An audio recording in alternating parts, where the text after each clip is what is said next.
Olá pessoas, eu sou o Léo. E eu sou o Miguel. E esse é o canal Piuí. Jim Carrey, Ed Murphy, Steve Martin, todos esses comediantes são muito influentes e tem muita gente que conhece esses caras. Porém, eu vou te dizer um negócio, tem um grupo britânico de comédia que poucas pessoas conhecem, especialmente aqui no Brasil, mas que são tão influentes ou mais.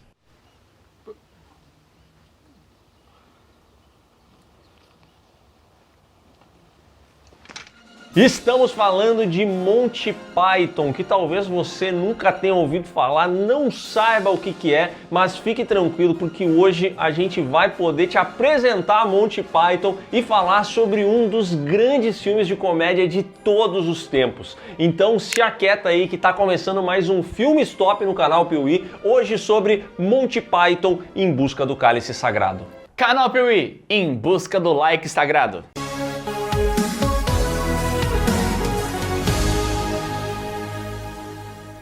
Monty Python foi um grupo de comédia britânico formado em 1969 com os integrantes John Cleese, Graham Chapman, Terry Gilliam, Eric Idle, Terry Jones e Michael Palin. E lá, desde o início, quando eles fizeram a série de televisão deles, eles tinham várias sketches que eles trabalhavam. Mas uma coisa sempre ficou muito clara, eles tinham um estilo de humor meio nonsense, com coisas que eram realmente bizarras que aconteciam do nada. E o Miguel comentou sobre uma série de TV, isso porque esses caras eram todos comediantes, tinham seus trabalhos individuais antes de se unirem, porém o sucesso realmente chegou para essa galera quando eles se uniram e fizeram um programa de TV Monty Python's Flying Circus, exibido pela BBC. Monty Python's Flying Circus. O programa tinha várias esquetes de humor, como o Miguel comentou, e tinha essa particularidade da ironia, da sátira sempre muito presente e também trazia alguns elementos novos, como a ilustração, a narração. Então era um programa diferente do habitual e fez um grande sucesso. Foi o Zorra Total do pessoal lá. Ok. Realmente fez muito sucesso e é bacana você analisar alguns desses curtas hoje em dia. Talvez alguns deles vocês conheçam, por exemplo, como é o caso da Piada Mortal, que eles fizeram na Segunda Guerra Mundial, uma piada que era tão engraçada que matava os soldados. De tanto rir, né?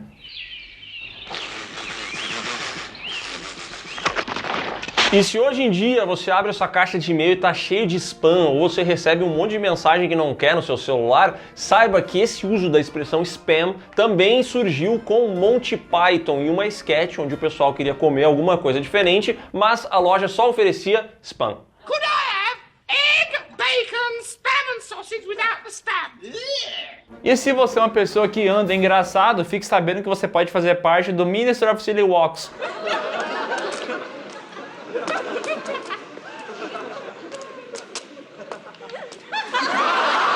Eles foram essenciais para essa construção que a gente tem hoje do que é o tal do humor britânico, um humor que se apoia muito em sátiras, em ironia, em algumas piadas literais e que não é tão bem quisto por muitas pessoas, mas que fez muito sucesso na Europa. Porém, Monty Python só foi estourar mesmo no mundo inteiro logo depois de eles encerrarem a sua série de TV em 1974 e aí sim se unirem em prol de um roteiro e de busca de investidores para fazerem o seu primeiro filme original. Monty Python já tinha um filme, mas ele era um apanhado de sketches que já haviam sido feitas e já tinham ido ao ar. Agora a história era totalmente original e foi assim que nasceu aquele que é considerado por muita gente como o maior filme de comédia de todos os tempos. Olha, para alguns é o maior, para outros é o segundo maior, o sexto maior, mas assim, em quase todas as listas ele tá pelo menos no top 10. Juntamente com Gente Grande e Norbit. Lançado em 1975 com o roteiro de todos envolvidos no Monty Python. Então, antes quando eu falei de vários nomes, eles também escreviam e atuavam. E a direção era do Terry Jones e do Terry Gilliam. E uma coisa curiosa é que esses dois nunca tinham feito ainda um filme. Foi a primeira vez que eles estavam trabalhando com um longa-metragem. Depois eles acabariam ficando conhecidos aí, o Terry Jones pelo filme O Labirinto, que tem o David Bowie, e o Terry Gilliam por filmes como Brasil e 12 Macacos. Brasil não é não fez o país, ele fez um filme, tá? Ah, sim, importante falar isso, né? Monty Python em busca do cálice sagrado começa em 932 d.C. e mostra o valente rei Arthur cavalgando. Na verdade ele não tá cavalgando sim, ele tá com um cidadão atrás dele batendo um coco porque faltou orçamento pro filme e eles tiveram que substituir os cavalos por pessoas batendo cocos. E isso acaba virando uma piada no filme, né? Uma das grandes piadas do filme, diga-se de passagem. E é assim, cavalgando, que o rei Arthur chega até um castelo e pede pra falar com quem manda naquela situação, entendeu? Só que aí, os guardas que estão conversando com ele estão meio de sacanagem, não estão querendo chamar o cara, e eles começam a se questionar como que o rei Arthur conseguiu cocos naquela região, porque ali não existem cocos, entendeu? Não é uma região tropical. E aí o rei Arthur fala, não sei, de repente foi uma andorinha que trouxe. E aí os guardas, em vez de deixar ele falar com o dono, começam a discutir que tipo de andorinha que trouxe esses cocos, entendeu? Se foi uma andorinha europeia, uma andorinha africana, qual a velocidade que essas andorinhas voam para ter trazido o coco até ali. The swallow may fly south with the sun. Are you suggesting coconuts migrate? E chega um determinado momento que o rei Arthur simplesmente enche o saco de ouvir a discussão deles e segue a sua vida cavalgando, obviamente. Mais à frente ele encontra dois camponeses e se proclama o grande rei da Inglaterra, o rei dos bretões que derrotou os saxões, ele é o rei daquela terra. E aí os dois camponeses falam, bom, você não é rei de nada, aqui a gente vive uma sociedade anarco-sindicalista, então a gente decide as regras aqui. Mas o rei Arthur fala, não, eu sou o rei disso aqui porque eu fui nomeado rei. Aí perguntam, quem que te nomeou como rei? Ele fala, a Dama do Lago. Ela atravessou o lago com sua espada Excalibur e alcançou até a mim, e assim eu virei rei de todos. That is why I'm your king. E aí o camponês fala, olha, eu acho que uma apresentação aquática dessa não deveria te tornar rei, tá? Eu acho que isso não é o suficiente. I mean, if I went round saying I was an emperor, just because some moistened bint had lobbed a scimitar at me, they put me away. E mais uma vez ninguém levou o rei Arthur a sério, então ele pegou o seu cavalo e seguiu em frente.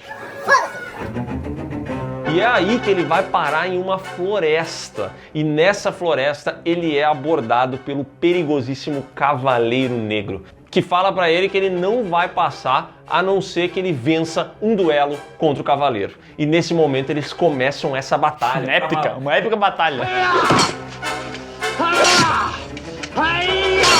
O Cavaleiro Negro é imponente, ele começa a lutar e tal, porém o rei Arthur é muito habilidoso e consegue amputar um braço do Cavaleiro Negro. E nesse momento Ele guarda a espada, né? ele guarda a espada, eu ganhei essa batalha. Porém o Cavaleiro Negro não desiste. Here's but a scratch. A scratch? Ele pega a sua espada e continua a batalha. E o rei Arthur faz o quê? Amputa o outro braço do Cavaleiro Negro. E aí o rei Arthur bota a espada no chão, assim, e tudo mais, como quem diz, poxa, foi uma honra lutar com você, mas eu venci, falou. Porém, o Cavaleiro Negro não desiste, ele dá uma cabeçada no rei Arthur. Didn't I? Come on, then. E o rei Arthur, então, amputa uma outra perna dele. Cara, e nesse momento tem uma coisa que é maravilhosa, que eu sempre gosto em filme, que é quando aparece um boneco fingindo ser uma pessoa. E aqui é um boneco de pano muito falso. Right. E o rei Arthur não acredita no que ele tá vendo, então ele fala assim, pô, você vai fazer o que agora? Você vai sangrar em mim? What are you gonna do? Bleed on me? I'm invincible! Mas o Cavaleiro Negro não desiste, com uma perna ele vai atrás e o rei Arthur então amputa essa última perna. E aí, assim, sem os 4 membros, o Cavaleiro Negro assume que de fato foi um empate essa batalha. All right, we call it a draw. Cara, essa é uma cena maravilhosa desse filme, maravilhosa. Pra mim é um dos grandes momentos do cinema de comédia. E o que é muito legal é que, historicamente, esse personagem, o Cavaleiro Negro, ele costuma ser uma grande ameaça de obras épicas. Sempre tem esse cidadão que vai estar com uma armadura toda preta, que ele é muito poderoso, etc. E a maneira como o Monty Python trata isso mostra bem como eles tratam tudo, que é satirizando as coisas. Qualquer que as más línguas se fodam. Então aqui, o que é sério acaba virando uma grande piada. O Cavaleiro Negro vira um bosta, da mesma maneira que o rei Arthur não é respeitado por ninguém, entendeu? Até porque o Monty Python sempre teve esse estilo, tá ligado? Pô, como é que são as lendas arturianas, tudo que é incrível, a espada, Excalibur que veio do lago, mas eles não levam isso a sério, eles acabam zoando esses fatos. Strange women lying in ponds distributing swords is no basis for a system of government. Então, o Cavaleiro Negro, que era super sério e em várias lendas arturianas aparecer sendo um grande herói, aqui ele é uma figura patética. E eu gosto muito que o Monty Python adota isso pra si também, esse negócio de assim, bom, vamos zoar isso aqui e vamos fazer ser tosco se for necessário, entendeu? A tosquice até hoje funciona bem na comédia. Quando você não tem, às vezes, orçamento, você acaba adotando alguma coisa um pouco mais tosca, mas que funcione. E Monty Python fez isso com a piada dos cavalos, porque de fato eles não tinham dinheiro para ter os cavalos na produção. Então eles substituíram por 2 pedaços de casca de coco. Isso mostra bem como em Monty Python tudo é satirizado, mas eles sempre levam tudo muito a sério. Então o cara cavalgando com cocos é uma coisa séria o filme inteiro, entendeu? Eles tratam como se eles realmente estivessem cavalgando, e aí não tem como a gente não achar engraçado. Water! Avançando um pouco mais, Arthur encontra em outro vilarejo um pessoal tentando queimar uma tal bruxa. Todo mundo acusa aquela mulher que era uma bruxa, ela tem um nariz grande, ela tem uma verruga, ela tem um chapéu e tal. E o Sir Belvedere pega e fala assim, bom, mas como é que vocês sabem que ela é uma bruxa? Aí eles falam, bom, ela tá com um chapéu, ela tá com um nariz e tal. Ah, mas o nariz é falso. Mas ela tem uma verruga. Não, mas isso não quer dizer que a pessoa é uma bruxa. E aí um camponês pega e fala, ela me transformou numa salamandra. Well, she turned me into a newt.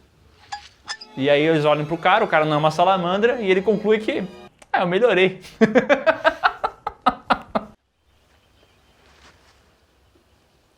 I got better. E o Sir Belvedere, vendo a situação, decide que ele vai, botar um pouco de razão na consciência dessas pessoas. Então ele fala assim, gente, se vocês estão querendo queimar essa mulher, a gente precisa primeiro provar que ela é uma bruxa. E como que a gente faz isso? E aí ele inicia o seu raciocínio. As pessoas queimavam bruxas, e as bruxas, de fato, pegavam fogo. Por que elas pegavam fogo? Do que será que elas eram feitas? Madeira! Good. De madeira, talvez elas fossem feitas de madeira. E madeira é uma coisa que boia. O que mais boia? Pequenas pedras. Very small rocks. Não, pequenas pedras também, mas o que mais boia? Um pato. A duck. Então o Sir Belvedere desenvolve o seu raciocínio de que se a bruxa tiver o mesmo peso de um pato, então ela seria feita de madeira e aí sim eles poderiam chegar à conclusão de que ela era uma bruxa, né? Ela seria queimada. Yes, science. Então eles levam essa mulher, supostamente uma bruxa, até uma balança. E você, como espectador, pensa assim, bom, ela vai sobreviver, é óbvio que ela vai ser mais pesada do que um pato, né? Porém não, quando eles botam na balança, ela tem exatamente o mesmo peso de um pato, o que revela que sim, ela era uma bruxa. E eu adoro a reação dela, que ela diz assim, bom, eu fui vencida, daí ela fala assim, confessa. E assim, você olha pra esse bagulho e fala, mas qual que é a lógica disso? Por que isso aqui seria engraçado? Isso é muito idiota para ser engraçado. Daí você vai investigar a história e descobre que eles realmente faziam isso no passado. Eles caçavam algumas mulheres que supostamente eram bruxas, mas eles tinham que fazer testes. Eles chamavam de trials, para descobrir se ela era realmente uma bruxa. E eram coisas desse nível, entendeu? Joga ela na água. Se ela boiar, ela é bruxa, só pode ser bruxa. Se ela afundar, bom, ela morreu, mas assim, prova que ela não era uma bruxa, entendeu? Esse negócio realmente está na história. Isso simplesmente não é possível. E boa parte do humor de Monty Python vai requerer que você conheça a história e conheça várias das referências que eles estão fazendo ali. Então pode ser que você, que não conhece essas histórias, fique boiando e não ache engraçado. Exactly. Esse filme também tem um lance meio bizarro que meio que quebra a quarta parede, porque em certo momento aparece um jornalista dos tempos atuais, anos 70 e tal, e ele tá contando a história do Rei Arthur, como ele funcionava e tudo mais. Daí a gente pensa, pô, mas como é que é isso? É um documentário no meio do filme? O que tá acontecendo? Mas o mais bizarro é que ele está apresentando a história do Arthur quando um cavaleiro passa por lá e corta a cabeça dele. Mas assim, isso não parece fazer sentido, no final vai fazer um pouco mais, mas a gente explica depois. Espera só um minuto. O Sir Belvedere acaba se unindo ao rei Arthur, assim como outros guerreiros. São eles Lancelot, o bravo, Galahad, o casto, Robin, o não tão bravo quanto Lancelot, E ainda tem um sexto membro que acaba não aparecendo aqui no filme. E juntos eles são os Cavaleiros da Távola Redonda. Eles se reúnem e vão para Camelot, que é o grande palácio deles, o castelo deles. E quando eles estão indo para lá, a gente vê um trecho musical mostrando como é que é Camelot e tal. E aí eles cantam, dançam, falam que é super divertido, eles comem porco, eles comem geleia e tal. Só que daí o Arthur chega à conclusão que Camelot é um lugar meio chato e eles não vão para lá não. No, on second thoughts, let's not go to Camelot. It is a silly place. Isso acontece do nada, assim como também acontece do nada uma aparição de uma figura divina que vai chegar para eles e vai avisar qual é a missão desses homens na Terra. Que é o quê? Encontrar o cálice sagrado. The quest for the Holy Grail. Oh, that's why they call it that. E como eles têm essa conversa com Deus, eles têm uma missão divina. Então eles vão em busca do cálice sagrado. E assim que eles partem em viagem, eles dão de encontro com um castelo francês. E os franceses lá dentro não querem deixar eles entrarem, porque lá, supostamente, segundo os franceses, tem o cálice sagrado. E o Arthur fala, não, eu estou numa missão divina, eu tenho que entrar aí. E aí os franceses falam, não, vocês não vão entrar aqui coisa nenhuma. E aí você vai ver uma coisa meio bizarra se você não estiver prestando atenção, que é os franceses sendo extremamente idiotas.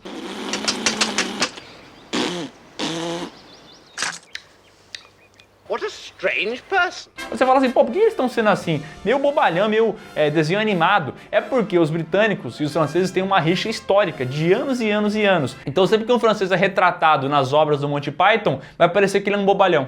I'm French! Why do you think I have this outrageous accent, you silly king? Pra você que não entendeu, é tipo brasileiro com argentino. Exatamente. Inclusive existe uma discussão, né, no futebol mundial de que a maior rivalidade não é Brasil e Argentina, mas sim Inglaterra e França. Brasil e Argentina foi uma coisa que acabou ficando popular aqui na América do Sul, especialmente por conta da Rede Globo, mas a realidade é que no mundo inteiro a disputa França e Inglaterra é muito mais levada em consideração como a maior e não por causa de futebol, e sim por essas questões históricas. Fato é que aqui os franceses não perdem tempo e começam a arremessar coisas nos ingleses. E quando eu digo coisas, eu tô falando até mesmo de animais, assim, eles arremessam vacas nos franceses. Eles Até uma vaca de plástico eles mandam. Eu gosto que a vaca é claramente um boneco de vaca. Jesus Christ! Eles começam a jogar todas essas coisas e os ingleses, sem saberem o que fazer, eles armam um plano. Que é o quê? O coelho de Troia. Basicamente a mesma ideia do cavalo de Troia, porém eles fazem um coelho gigante. Então eles pegam esse coelho, botam ele na entrada do castelo e os franceses caem nessa armadilha. O problema é que o articulador do plano dos ingleses, o Sir Bedivere, se esqueceu que eles precisariam ter entrado no coelho gigante para aí sim surpreender os inimigos lá dentro, entendeu? Who leaps out? Lancelot, Galahad, and I. Leap out of the rabbit. Então o coelho foi entregue vazio, o pessoal ganhou um presente e depois eles ainda arremessaram esse presente contra os ingleses. Pô, ainda bem que eles não entraram então, né?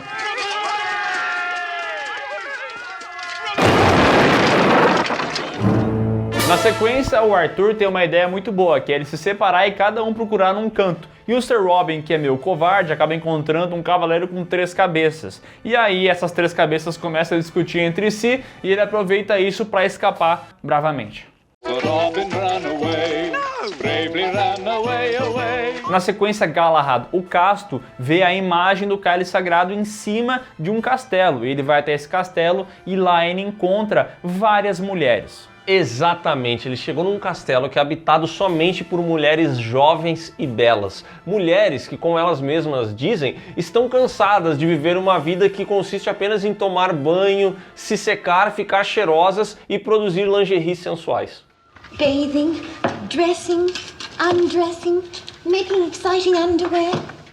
E o Galahad, como diz o nome, ele é casto, ou seja, ele não pode fazer o ato sexual, entendeu? Ele tem que se manter puro. The pure. Então ele fica naquela tentação o tempo inteiro, e aí elas começam a provocar o Galahad das piores maneiras possíveis. E aí o filme entende que isso aqui tá ultrapassando o limite, que essa piada tá ficando um pouco sexualizada demais. E aí a personagem Zut olha pra câmera, quebra a quarta parede e fala: a gente tá se passando demais? Essa cena não tá muito exagerada?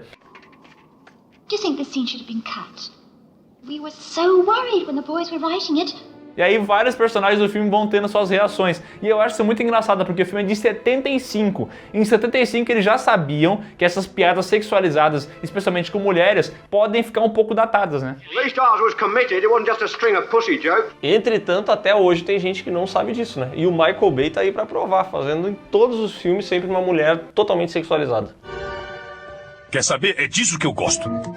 Ele fica ali um tempão sendo torturado até que ele pensa assim, ah, quer saber, já tô aqui mesmo, vou aproveitar, né? E nesse momento aparece o bravo Sir Lancelot e resgata ele. E eu acho muito boas as reações, porque o Galahad, ele tava se mantendo casto o tempo inteiro. Mas em certo momento ele entendeu que ele queria ficar ali. Aí quando o Lancelot leva ele, o Lancelot fala assim, você tem que sair daqui, elas são muito cruéis. E ele fala assim, eu acho que não. We're in terrible peril. Look, let me go back in there and face the peril. No, it's too perilous. E esse filme aqui é um apanhado de várias sketches com os personagens ali. Tem ali um fio condutor, que é buscar o cálice sagrado, mas a gente vai ver cada personagem vivendo uma sketch. Então é o Galahad, o casto, tendo que lidar com mulheres sexualizadas ali. After the spanking, the oral sex. É o Belvedere tendo que lidar ali com os camponeses burros. Então tem vários segmentos, várias pequenas sketches que vão guiando o filme, né? No entanto, vale a gente mencionar que apesar de ter várias dessas sketches engraçadas, esse aqui é um filme dificílimo de se recomendar para alguém assistir, ainda mais hoje em dia. Ele tem vários momentos que fazem com que a trama pareça um pouco perdida demais. O próprio historiador que aparece morrendo e que tem uma explicação que depois a gente vai comentar, ele é um ponto totalmente perdido no meio desse filme. O que tá acontecendo aí? E ainda tem algumas outras cenas que eu acho que são um verdadeiro empecilho para que alguém entre nesse mundo de Monty Python, tá? Esse filme aqui a gente nem comentou, mas ele começa com 3 minutos de créditos de abertura e algumas piadas rolando em texto sobre os próprios créditos. Então eles falam que o pessoal que estava fazendo os créditos de abertura começou a escrever um monte de bobagem e acabou sendo todo mundo demitido. E por conta disso eles foram substituídos por lhamas treinadas, por outro pessoal e tudo mais. E aí eles falam assim, é por isso que mudou tanto os créditos da metade do início para metade pro fim, entendeu? Então eles começam a piscar várias cores e tudo mais. É uma piada que rola ali, é muito chata e não tem como ser cortada, porque ela faz parte do filme. Então se você for assistir esse filme na Netflix, antes de ele começar, você vai ter ali 4 minutos de créditos de abertura e de uma piada que funcionará para pouquíssimas pessoas. Se você for assistir, vai por mim, pode pular. Foda-se. Assim, tem uma piadinha ou outra que você pode dar uma risadinha, mas de forma geral não vale a pena não, tá? E ainda você corre o risco de ficar tonto, porque começa a mexer essas cores aqui na tela, é complicado isso, tá? E como a gente está falando na trama, tem Inglaterra, tem França, tem todo o contexto histórico, tem questões de religião e tal, tem muita coisa nesse filme. Então, assim, tem que ter um conhecimento, às vezes, meio grande para conseguir pegar cada referência que eles estão falando. O texto inteiro tem referências. Então, se você não conhece o que eles estão falando, realmente você pode ficar um pouco perdido, né? Fora isso, Monty Python também tem momentos em que o humor fica completamente nonsense. Ele não faz sentido. E não tem, tipo, referência que você tá perdendo aí, não. É só idiota mesmo. Só não faz sentido mesmo, e isso acontece num dos momentos mais lembrados desse filme, que é quando Art acaba dando de cara com os cavaleiros que dizem Ni, que são um grupo de cavaleiros que atacam as pessoas dizendo Ni. Ni! Ni! Ni! Que sentido que isso faz? Nenhum. E não é pra fazer. É realmente pra ser idiota, entendeu? Aquela figura alta, imponente, poderosa, falando com uma voz fina, gritando Ni. We are the knights who say... Ni! No, not the knights who say Ni. The same! Só que eles realmente conseguem assustar o Rei Arthur e seus companheiros, que ficam completamente extasiados com os gritos de Ni. E aí eles falam, mas a gente quer passar, como é que a gente pode passar? E aí os cavaleiros que dizem Ni falam pra eles assim, ó, a gente quer um canteiro de arbusto. We want...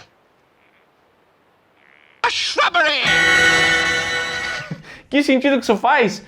Nenhum! É só pra ser idiota mesmo. E aí eles vão atrás de um canteiro de arbustos, mas uma senhora não quer dizer pra eles onde eles conseguem isso. Então eles começam a torturar ela. E como eles fazem isso? Falando Ni! Ni! No! No, it's not that, it's Ni! E aí vem um vendedor de arbustos do nada e fala, que mundo estranho que vivemos. Pessoas gritando Ni para senhores. Oh, what sad times are these when passing ruffians can say ni at will to old ladies. Cara, entende? Não faz sentido. Não faz sentido. Mas é tratado com seriedade, é muito bem atuado e a gente acaba rindo, não tem o que fazer. Os cavaleiros que dizem ni são um ícone do cinema de comédia.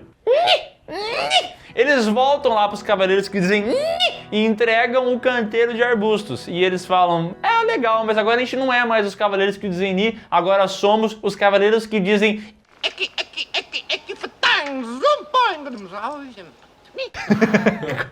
Cara, essa parte é muito idiota, tá? Chega até a afastar algumas pessoas. Fato é que o Arthur fica muito bravo com isso aí, ele pensa, bom, fui lá buscar o canteiro, vocês não estão deixando a gente passar e tal. E aí ele vai lá e no meio da fala ele manda um it.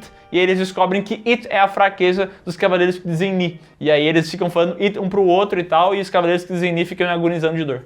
E daí eles escapam. Foda-se! E é isso aí.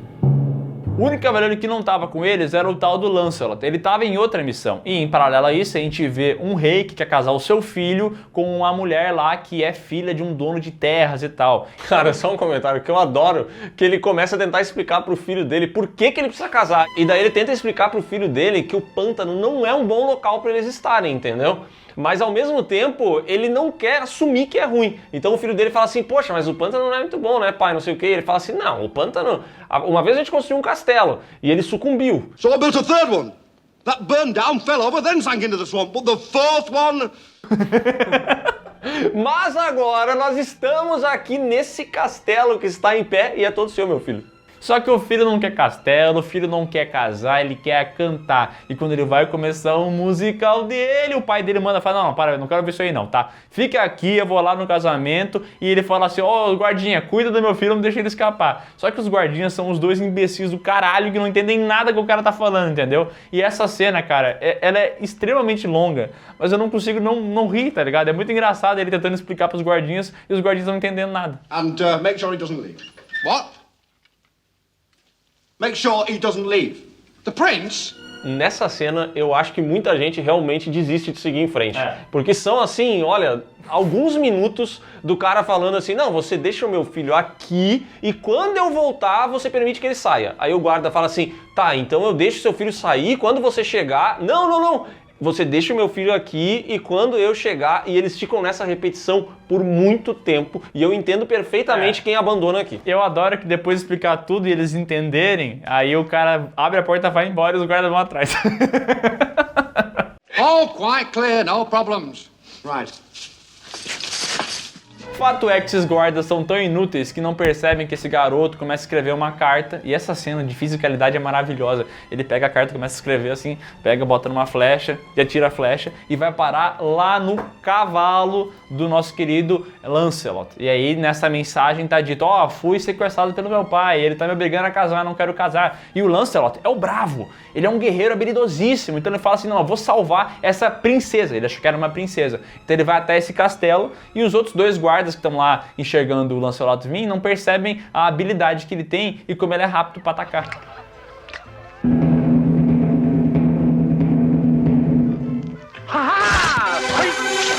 E esse filme tem essa parada de fazer o que você não espera. Então a gente vê o Lancelot lá no fundo, ele tá lá no fundo, corta pros guardas, ele tá lá no fundo, corta pros guardas, corta de novo, ele tá ali na porta já matando os guardas. E ele entra no casamento chacinando geral, ele mata todo mundo. Aí você pensa assim, tá, mas o Lancelot não é o herói e tal. E aí é uma outra referência, porque é o seguinte, nas histórias originais arturianas, o Lancelot, ele é encarado como essa figura brava, que luta bastante e tudo mais, só que ele também é meio sádico, ele acaba matando demais. E aqui ele mata, sei lá, umas 30 pessoas. E a graça é justamente, se você tem essa referência, você vai perceber que ele mata gente que não tinha necessidade nenhuma de matar. Então tem uma pessoa aleatória, uma senhorinha carregando frutas, ele mata a senhorinha, não importa, entendeu?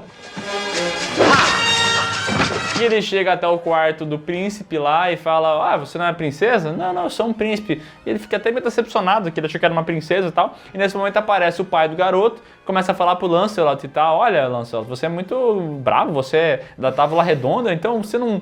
Você matou o pai da noiva, né? E agora a noiva não tem pai e tal. Eu acho que eu vou assumir como pai dessa noiva e você casa com ela. E eu pego as terras. E ele começa a fazer toda essa negociação, o rei, e ele pensa assim, bom, já que eu tenho um novo filho, que é o Lancelot, eu posso matar meu antigo.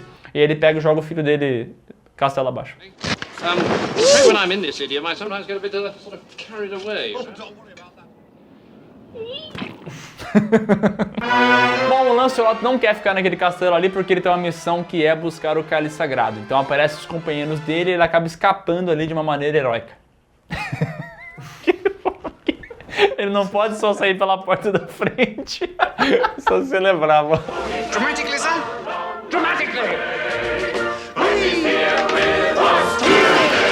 Bom, mas fato é que eles se juntam, falam com o velho sábio fala, vocês têm que encontrar um feiticeiro. Esse feiticeiro tem informações de onde encontrar o cálice sagrado. Eles chegam até o feiticeiro, que fica fazendo show-off o tempo inteiro, botando fogo nas coisas. Cara, esse feiticeiro é demais, porque ele é muito poderoso, ele quer mostrar o poder. Então ele explica para os caras que existe uma caverna que revela a localização do cálice sagrado. Porém, a cada frase que ele faz, ele tem que dar uma demonstração de poderes. Então ele fala assim, existe aqui uma caverna, e daí ele joga fogo no negócio. E o nome dele é imponente, tão imponente quanto ele. There are some who call me Tim. Fato é que, além de ser imponente, ele tem informações. Então eles vão até a caverna, mas para entrar nessa caverna eles têm que passar pela fera maldosa, a fera imparável, a fera que mata todos os homens que chegam lá. E essa fera é um coelhinho. Aí o Arthur fala, pô, você tá me zoando, esse coelho aqui não faz nada e tal. Vai um cavaleiro, acaba sendo atacado por esse coelho, que simplesmente destrói o cara. Jesus Christ! E o grupo, nesse momento, fica assustado, mas, cara, eles vão tentar acabar com essa criatura, só que não dá. Esse coelhinho é imparável. É o Pernalonga. É o Pernalonga, eles precisam sair dali escondidos. E aí eles só conseguem derrotar essa criatura quando eles utilizam a sua maior arma, que é a granada sagrada de mão. Vai tomar no cu. Aparecem dois padres com a granada na mão, abrem a Bíblia e começam a ler como é que usa, versículo tal e tal. E aí, tá ligado que a Bíblia, isso aqui é uma outra referência, tá? A Bíblia é extremamente prolixa em tudo que tá lá, entendeu? Você vai ler uma história na Bíblia e ela é dita de várias maneiras a mesma coisa. Fica meio chato de ler porque é interminável. E aí os caras começam a ler a explicação de como é que usa a granada e é assim, você puxa o pino e conta até 3. Nem 4, nem 2. 3. Accepting that thou then proceed to 3. 5 is right out. O Arthur acaba confundindo o 3 com o número 5, mas ainda assim ele joga a granada e acaba com o coelhinho. 1, 2, 5. Lisa, 3. E eles passam pela caverna e vão procurando até que eles encontram uma parede que fala onde está o cálice sagrado. E o cálice sagrado está no castelo de... The castle of... Porque infelizmente a pessoa que estava escrevendo morreu antes de terminar a frase. Então eles não têm o nome do castelo. Mas eles presumem que é... O fato é que eles são atacados por uma besta que vive naquela caverna, eles são obrigados a escapar, a besta começa a perseguir eles e quando ela vai matar toda essa trupe, o animador que fazia a besta acaba morrendo do coração e assim a besta morre também, né? When suddenly the animator suffered a fatal heart attack. The cartoon peril was no more. A comédia se baseia na quebra de expectativas. Você está esperando que aconteça alguma coisa e o filme te surpreende com outra. E no caso de Monty Python, isso acontece o tempo inteiro, porque é inacreditável que esses caras estão entrando numa caverna, a fera é um coelhinho, o coelhinho mata todo mundo, lá dentro aparece um monstro, mas eles não tinham orçamento, então o monstro é uma grande ilustração boba. E essa ilustração que vai pegar eles acaba morrendo porque o cartunista que estava fazendo elas também tem um infarto e morre. Ou seja, é uma viagem que não é para todo mundo. Ele quebra sempre as expectativas, você não sabe o que esperar do filme, não dá mesmo, não dá para você prever para onde esse filme tá indo. Coisas que vão de 0 a 100 muito rápido. E às vezes essa imprevisibilidade é tão grande que é difícil de você apreciar ela, entendeu? Mas pra quem gosta, é maravilhoso. A gente tá fazendo esse vídeo aqui, ele vai ficar com sei lá quantos minutos de duração, quase 1 hora. Vai ter 50 pessoas assistindo. A gente sabe que ninguém vai ver direito esse vídeo, assim como foi o caso do Blade Runner, que a gente falou, sabendo que ia ter pouca view e tal, mas a gente tá falando que a gente ama, entendeu? A gente gosta disso aqui. Ah, mas vocês gostam de filme estranho e tal. Gostamos, a gente é assim. Fato é que esse pessoal evolui um pouco na trama e vai parar ali numa ponte. Mas para passar pela ponte tem que responder 3 perguntas de um mago misterioso. A gente acha que vão ser perguntas realmente difíceis. Mas o Lancelot responde facinho, porque é tipo, qual é o seu nome, qual a sua missão e qual a sua cor favorita. What is your favorite color? Blue. Right, off you go. Mas nem todo mundo consegue passar por essa ponte tão bem. O Sir Galahad, por exemplo, quando chega na hora de responder a cor favorita, ele acaba se confundindo. Então ele é morto. Blue. No.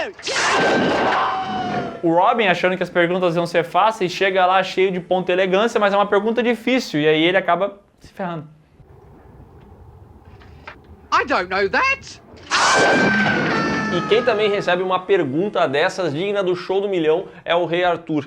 What is the airspeed velocity of an unladen swallow? What do you mean? An African or European swallow? E como o mago não sabe a resposta, ele é morto pelo seu próprio desafio. Huh? I don't know that. Deverdare e Arthur conseguem passar pela ponte e chegam até o castelo, que está dominado novamente por aqueles malditos franceses, que não deixam eles passar, jogam merda neles e eles ficam indignados e pensam, então a gente vai lá voltar pro nosso exército, vamos se reunir, equipar todo mundo e nós vamos invadir esse castelo para pegar o cálice sagrado. Então eles partem correndo que nem cavaleiros malucos, indo em direção ao castelo, só que nesse momento a polícia aparece e manda prender todo mundo porque eles mataram um historiador famoso. E você que tá vendo o filme fala assim, peraí, é isso? Não vai ter batalha? Acabou? É isso, acabou aí mesmo. Aí vem 3 minutos de uma musiquinha engraçada e os créditos do filme.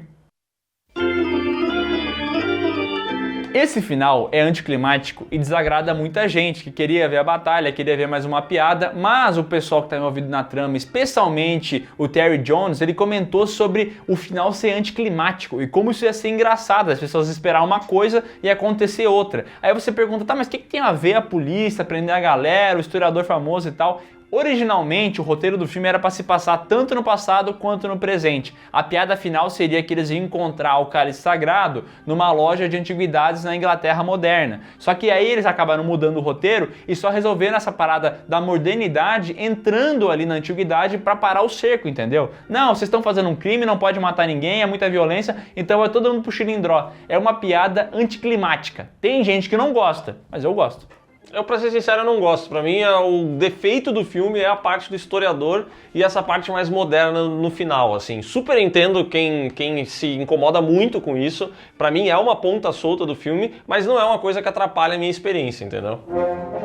Monty Python em Busca do Cálice Sagrado teve um orçamento de $400 mil, mas que poderia ser muito menor, mas o pessoal de Monty Python foi atrás de alguns colaboradores diferenciados. Teve até membro do Pink Floyd, Led Zeppelin, várias bandas ajudaram a financiar o filme visando pagar menos imposto de renda. Mas fato é que o filme acabou funcionando com esse valor, mas as bilheterias assim também não foram tão expressivas. O filme possui excelentes avaliações da crítica, é tido como uma grande referência desse humor britânico, um estilo muito peculiar que realmente eu não consigo imaginar outro grupo ou outras pessoas que façam algo tão diferente como faz Monty Python. Realmente é uma experiência muito única assistir Em Busca do Cálice Sagrado, porque você não sabe o que vai acontecer. O filme tem umas viagens que são difíceis de você imaginar que alguém pensou nisso, entendeu? Aliás, a produção desse filme inteira foi muito conturbada. O Graham Chapman, que é quem faz o Rei Arthur, estava frequentemente embriagado ou drogado, então era muito difícil lidar com ele no set, ele não conseguia decorar suas falas. É uma produção que realmente toda essa viagem que a gente assiste na tela, ela meio que acontecia na cabeça desses caras. Assim, é uma comédia diferenciada. Você que está acostumado a ver alguns filmes de comédia do Adam Sandler e tal, do Ed Murphy, é muito diferente disso. É muito diferente. Então, assim, eu entendo você assistir e não achar graça. Até porque para achar graça de muitas coisas desse filme, tem que ter uma bagagem de referências e tal, que nem todo mundo vai ter. Porém, se você investir e entender a proposta, pode ser que você goste. Pra gente, Sem Medo de Ser Feliz, é um filme top. É mais ou menos como se o cinema de comédia fosse um funil. Aí lá em cima você tem o filme do Adam Sandler, um filme de entrada. Qualquer um pode botar, pode rir, piada de peido, vai ser divertido e tal. Isso vai descendo e assim, na boquinha do funil tá Monty Python. Na boquinha da garrafa? Na boquinha da garrafa. Você tem que gostar muito de cinema, gostar muito de comédia, procurar um humor diferente. Aí você vai se agradar com Monty Python, entendeu? Ou não. Ou não, mas vale a pena assistir porque é um dos grandes filmes de comédia da história. Então, um dia que você não tiver nada pra fazer, bota Monty Python em busca do cálice sagrado pra assistir. Então é isso, pessoal. Depois desse vídeo interminável, a gente termina aqui falando que a gente adorou falar sobre Monty Python, a gente é fã desse filme pra caramba, então deixa um like aqui embaixo, se inscreve no canal e marca o sininho. E digo mais, Monty Python tem um outro filme que é maravilhoso, que é A Vida de Brian. Vale a pena você assistir, então corre lá em algum lugar, sei lá onde é que tá esse filme, mas assista A Vida de Brian. Ou espera que daqui uns 3 anos a gente falar no Piuí.